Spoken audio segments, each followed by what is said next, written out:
Svakidašnja jadikovka. Kako je teško biti slab, kako je teško biti sam i biti star, a biti mlad.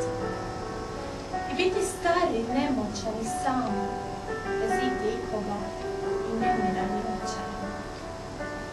I gaziti po cestama i biti gažen u blatu bez sjaja zvijezde na nebu. Bez sjaja zvijezde udesa što sijaše nad koljevkom sa dugama i varkama. O Bože, Bože, sjeti se svih obećanja blistavih što si ih meni zadao. Bože, sjeti se i ljubavi, i pobjede, i logore, i darove. Znaj da sin tvoj putuje dolinom svijeta turobnom, po trnju i po kamenju, od nemila do nedraga i noge su mu krvave i srce mu je ranjeno. Kosti su mu umorne i duša mu je žalosna i on je sam i zabušan. I nema sestre ni brata i nema oca ni majke i nema drage ni druga i nema nigdje nikoga do igle drača u srcu i plamena na rukama.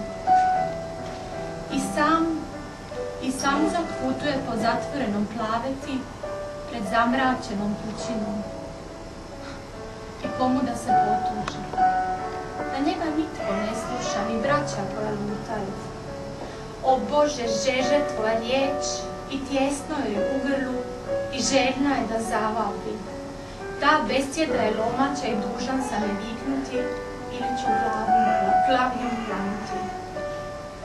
Pa nek sam pljes na brdima, pa nek sam dah u plamenu kad nisam krik sa krovova. O Bože, tek da dovrši pečalno ovo lutanje pod svodom koji ne čuje. Jer meni treba moćna riječ, jer meni treba odgovor i ljubav ili sveta smrt. Borak je vijenac pelina, mračan je kalež otrova.